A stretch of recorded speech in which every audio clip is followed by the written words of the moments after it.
नमस्कार देवी और सज्जनों, मेरा नाम है मुकुल देव वृक्षपति। आप लाइव टाइम्स टीवी देख रहे हैं और समय हो चला है मॉर्निंग अपडेट का, हिमाचल की बात का। और हिमाचल की बात में आप सब लोगों का स्वागत है। हिमाचल प्रदेश में क्या घटित हो रहा है, क्या घटित होने वाला है, क्या इस समय पर चल रहा है, जो आप सभी के जीवन को जानने के लिए और आप सभी के लिए बहुत महत्वपूर्ण है, वो सब लेकर हम इस बुलेटिन में आप लोगों के बीच में पहुंचते हैं। सुबह सवेरे के चाय के साथ या फिर यहाँ पर इधर उधर कम्यूट करते हुए आप लोगों के बीच में जो हिमाचल प्रदेश की प्रमुख बड़ी खबरें हैं वो पहुंचाने का हमारा प्रयास रहता है। और आप लोगों से भी आग्रह रहता है कि आप जितना ज्यादा हो सके इस स्ट्रीम को शेयर करें, लाइक करें, कमेंट करें। आप लोगों के बीच रोज सुबह इस समय पर पहुंचते हैं ताकि आप लोगों को सारी जानकारी दे सके। आप सभी लोग जो यहाँ पर जुड़े हैं, आप सभी लोगों से अनुरोध रहेगा, सबसे पहले तो आप इस वीडियो को जितना ज्यादा हो सके शेयर करें, लाइक करें, कमेंट करें। और उसी के साथ साथ जो हमारे बीच में प्रमुख खबरें हैं उनको हम आप लोगों तक पहुंचाना शुरू करते हैं। आप सभी को गुड मॉर्निंग है। रीना शर्मा जी, गुड मॉर्निंग है आपको। तो जो हमारे बीच में खबरें हैं वो पहले कैबिनेट मीटिंग को लेकर है, उसके साथ कौन सी वैक्सीन यहाँ पर बाजार में उपलब्ध करवा दी गई है सरकार के द्वारा। उसी के साथ आरक्षण पर लेकर एक बहुत बड़ी खबर हमारे बीच में है। और उसी के साथ साथ मुख्यमंत्री यहाँ पर दिल्ली गए थे, क्या क्या बातें उन्होंने की हैं। स्कूलों को लेकर अपडेट है, आउटसोर्स कर्मियों को लेकर अपडेट है। तो आज के दिन बहुत ही महत्वपूर्ण है और वो सारे महत्वपूर्ण चीजें जो आज होने वाली हैं वो सब आप लोगों को यहाँ पर बताएंगे। सबसे पहले तो खेमचंद जी के कमेंट से शुरू करते हैं। आउटसोर्स की नीति की बात यहां पर उन्होंने कही है। जितने मेरे मित्र हैं आउटसोर्स वाले, प्लीज अपने कमेंट्स के माध्यम से यहां से जरूर लिखें, क्योंकि आज आप लोगों के लिए एक बड़ा दिन है। आज एक स्थायी नीति की यहां पर बात हुई है आउटसोर्स कर्मचारियों को लेकर। वो स्थायी नीति के बारे में ये कहा गया है कि आज उस स्थायी नीति का खाका तैयार किया जाएगा। कैबिनेट मंत्री महेंद्र सिंह ठाकुर की अध्यक्षता में जो सब कमेटी बनाई गई थी वो सब कमेटी आज मिलने जा रही है और 11 बजे वो लोग यहां पर मिलेंगे और एक ड्राफ्ट तैयार करेंगे आउटसोर्स कर्मचारियों को लेकर कि किस तरह की नीति आउटसोर्स कर्मचारियों के लिए यहां पर रहेगी। एक बड़ा दिन है आउटसोर्स कर्मचारियों के लिए। और ये जो नीति है आज की यदि बात करें तो आज से एक दो दिन में हमारे बीच में 31 जनवरी को यहां पर कैबिनेट की बैठक मुकर्रर की गई है, उसके लिए समय मुकर्रर किया गया है। और ये जो कैबिनेट की बैठक हमारे बीच में होने वाली है, ये कैबिनेट की बैठक पहले 3 फरवरी को रखी गई थी, लेकिन अब इसे प्रीपोन हालांकि शब्द नहीं होता है लेकिन फिर भी इस्तेमाल करते हुए कहेंगे कि इसे पहले बुला लिया गया है और अब इसे 31 जनवरी को रखा गया है। तो 31 जनवरी को हमारे बीच में ये कैबिनेट की बैठक होगी जो 3 बजे के आसपास यहां पर कहा जा रहा है कि शुरू होगी और उस पर आउटसोर्स कर्मचारियों को लेकर भी डिस्कशन होगी। साथ ही साथ में जो एनएचएम वालों का मुद्दा है वो भी गरमाया हुआ है, उसे भी बैठक में स्थान मिलने का यहां पर बात हो रही है। आपको बता दें कि एनएच कर्मचारी जितने एनएचएम के जितने भी कर्मचारी हैं जो एनएचएम के अंडर काम करते हैं, कोई स्थायी नीति न होने को लेकर उन्होंने ये लगातार ये पहले भी कहा है और अभी के लिए वो काले बिले लगाकर अपना रोष प्रदर्शन भी कर रहे हैं। और उसके साथ साथ उन्होंने 2 तारीख को यहाँ पर आंदोलन की भी, एक तरह से एक सांकेतिक हड़ताल की भी उन्होंने यहाँ पर बात कही है। और ये जो यहाँ पर बात हो रही है इससे कितना फर्क यहाँ पर स्वास्थ्य व्यवस्था में पड़ सकता है वो अपने आप सोच पा सकते हैं आप। बात करें हम कैबिनेट मीटिंग की तो सबसे ज्यादा तो वहां पर 25 जनवरी को किए गए जो घोषणाएं हैं उनके ऊपर यहां पर बात होगी। और 25 जनवरी को की गई घोषणाओं पर जब बात होगी तो वहां पे बहुत सी बातें ऐसी भी हैं जो और भी यहां पर होंगी, जैसे कि बाबत आप एनएचएम के कर्मचारी हमारे बीच में यहां पर कह रहे हैं। उसी के साथ साथ हमारे बीच में जो प्रदेश में इस समय पर कोविड का हाल है उसकी बात यहां पर कही जा रही है कि कोविड के जो हाल है उस पर क्या किया जा सकता है वो यहां पर देखा जाएगा। आप लोगों को जानकारी है कि 31 जनवरी तक हमारे बीच में पाबंदियां बढ़ा दी गई थी। अब ये 31 जनवरी को बढ़ी हुई पाबंदियों की यदि हम बात करते हैं तो उसको लेकर सरकार यहां पर उसे और एक्सटेंड करने की बात सोचेगी। बाबत की शाम के समय पे जो हमारे बाजार बंद होते हैं उन पर आगे बात करने की सोचेगी या फिर अब उसे खत्म किया जाएगा। यहाँ पर राजेश गाल्टा जी लिख रहे हैं, चुनावी गेम प्लान खूब गढ़ा जा रहा है, फैंको जुमला तुम्हारा क्या जाता है हिमाचल सरकार। अक्षय राजपूत जी कह रहे हैं कि आवाज नहीं आ रही है। अगर आप लोगों को मेरी आवाज आ रही है तो प्लीज एक बार यस लिख के भेजें, अगर नहीं आ रही है तो वैसे ही आप लिख के भेजें कि अगर आवाज नहीं आ रही है तो हिमाचल प्रदेश के कर्मचारियों की, खासकर कॉन्ट्रेक्चुअल कर्मचारियों के लिए आज का दिन बहुत ज़्यादा ज़रूरी है। और उसमें यहाँ पर, क्योंकि हिमाचल प्रदेश में बहुत से कॉन्ट्रेक्चुअल एम्प्लॉयज़ हैं जो यहाँ पर लगातार अपने लिए एक स्थायी नीति की मांग कर रहे थे, और वो स्थायी नीति की मांग के लिए आज जो 11 बजे ये कैबिनेट मीटिंग, क्षमा चाहेंगे, जो ये सब कमेटी की मीटिंग है, उस पर जो मोहर लगेगी कैबिनेट की, वो लगेगी हमारे बीच में जब ये हमारी 31 जनवरी को जो कैबिनेट यहाँ पर रखी गई है। तो एक बड़ा दिन उनके लिए भी है। बड़ा दिन आज आरक्षण विरोधी या आरक्षण का समर्थन करने वाले दोनों तरह के लोगों के लिए। इस खबर को जरूर सुनिए, क्योंकि आपके भविष्य को लेकर है, आपके बच्चों को भविष्य को लेकर है, और उन सभी लोगों के भविष्य को लेकर है जो सरकारी कर्मचारी हैं, क्योंकि ये खबर आप लोगों के लिए बहुत महत्वपूर्ण रहेगी। आप सभी के कमेंट्स पे आएंगे, लेकिन इस खबर के बाद इसको आपको पहले पहुंचा लें। आज सुप्रीम कोर्ट में जो एक याचिका किसी समय पर पिछले साल दायर की गई थी, जिस पर सुप्रीम कोर्ट ने 26 अक्टूबर को अपना निर्णय जो है वो एक तरह से सुरक्षित कर लिया था, वो निर्णय आज बाहर आ रहा है। और निर्णय किस चीज पर आ रहा है कि जो सरकारी नौकरियां हैं उसमें जो शेड्यूल कास्ट या शेड्यूल ट्राइब को लेकर जो आरक्षण है वो मिलना चाहिए या नहीं, उस पर आज माननीय सुप्रीम कोर्ट जो है अपना वर्डिक्ट सुनाएगा, और उस वर्डिक्ट में क्या हो रहा है वो यहां पर बताया जाएगा। जी हाँ, एक बार दोबारा सुन लीजिए। जो सुप्रीम कोर्ट है आज रिजर्वेशन, प्रमोशन, जो सरकारी नौकरियों में प्रमोशंस को लेकर रिजर्वेशंस की बात हो रही है, उस पर अपना वर्डिक्ट आज सुनाने वाला है। और एक ऐतिहासिक दिन ये होने वाला है दोनों तरह से लेकर। जो भी यहां पर कहेंगे, जो सरकार यहां पर करेगी, जो भी यहां पर सुप्रीम कोर्ट कहेगा, वही कल को सरकार यहां पर करेगी। तो बहुत महत्वपूर्ण सूचना है, आप सभी लोगों के लिए बहुत महत्वपूर्ण है। स्ट्रीम को जितना ज्यादा हो सके उसे शेयर कीजिए।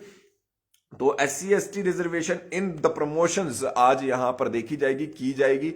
होगी नहीं होगी वो एक अलग बात है, लेकिन उसका जो फैसला है वो 26 अक्टूबर 2021 को सुरक्षित रख लिया गया था, और उसी के ऊपर आज यहां पर उस फैसले को सुनाया जाएगा और उस पर बात होगी।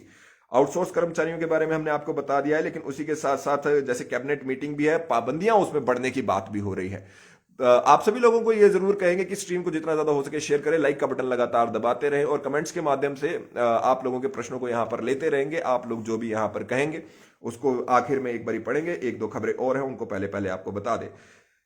उसी के साथ जो केंद्रीय सरकार है, उन्होंने कोविशील्ड और कोवैक्सीन को लेकर यहां पर बड़ी अपडेट दी है कि अब वो मार्केट में अवेलेबल हो सकती हैं।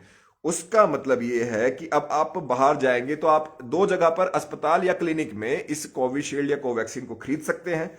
कोई भी व्यक्ति जो 18 साल से ऊपर है वो इसे खरीद सकता है, पहली चीज याद रखिए। और उसके साथ जो खरीदने की जानकारी है और लगाने की जानकारी है, वो कोविन पोर्टल पर आपको जानकारी देनी ही पड़ेगी, और उसके लिए कोई यहां पर अलग से कुछ नहीं यहां पर कहा गया है, आपको करना पड़ेगा। लेकिन अब इसको आप खरीद सकते हैं। हालांकि ये बाजारों में उपलब्ध नहीं होगी, फिर से आपको बता दें, और ये हमारे बीच में 18+ के जितने भी लोग हैं उनको यहां पर मिलेगी। तो इसके साथ ही हमारे मुख्यमंत्री जयराम ठाकुर जी कल दिल्ली थे, जहां पर उन्होंने स्वास्थ्य मंत्री से बात करी, रेल मंत्री से बात करी, उसके साथ जो वित्त मंत्री है उनसे बात करी, नड्डा जी से मिले।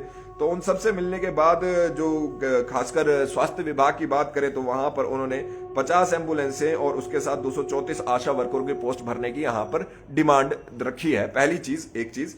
उसके साथ साथ उन्होंने ड्रग पार्क खोलने की भी यहां पर उनके सामने डिमांड रखी। उसी के साथ जो ट्रेन का एक हमारे बीच में जो जगहें हैं उसको भी बढ़ाने की यहां पर उन्होंने बात कही है। और उसी के साथ अब ये वाला चीज आप लोग सबके लिए महत्वपूर्ण है। नड्डा जी को तो उन्होंने ये कहा, वो बताया कि भाई मंत्रियों का फीडबैक उन्होंने दिया, लेकिन उसके साथ जो निर्मला सीतारमण है, जो वित्त मंत्री हैं, उनके साथ यहां पर बात की है कि जिस भी तरह से हमारे बीच में ये चीजें अभी हमारे बीच में बातें आई, निर्मला सीतारमण जी के जब उन्होंने बात की, तो उसमें जो 25 जनवरी को की गई घोषणाएं उनको छोड़कर जो और चीजों की यहां पर डिमांड है, उन सबको लेकर एक डिटेल्ड डिस्कशन यहां पर हुई है। और क्या क्या वहां पर क्या क्या, हालांकि वित्त मंत्री ने कहा है कि वो एक मतलब एक पॉजिटिव उन्होंने संदेश दिया है। उन्होंने कहा है कि वो जितना ज्यादा हो सके उतना ज्यादा यहां पर सरकार की मदद करने का प्रयास करेंगे। केंद्र की ओर से हिमाचल प्रदेश सरकार को यहां पर पूरा सहयोग मिलेगा, लेकिन देखना ये होगा कितना सहयोग कहां कहां तक मिलता है, क्योंकि हिमाचल प्रदेश सरकार जो है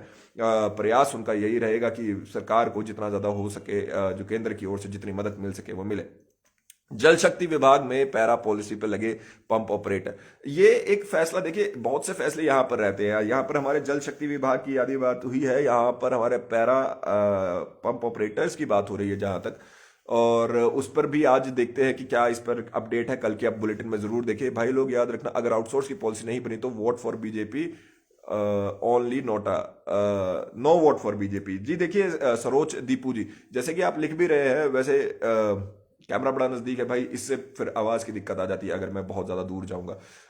सबसे पहले तो जैसे अगर आप नोटा दबाते हैं तो उससे बहुत फर्क पड़ता है, मैं मानता हूं, लेकिन फिर भी मैं ये जरूर कहूंगा कि आउटसोर्स के लिए हालांकि आज नीति यहां पर बनने जा रही है, लेकिन उसके लिए ड्राफ्ट एक तैयार होने जा रहा है, जिसको अगर मंजूरी मिलती है तो क्या पता 31 जनवरी को ही मिल जाए, और आप लोग कितने उससे संतुष्ट होते हैं वो एक अलग बात है।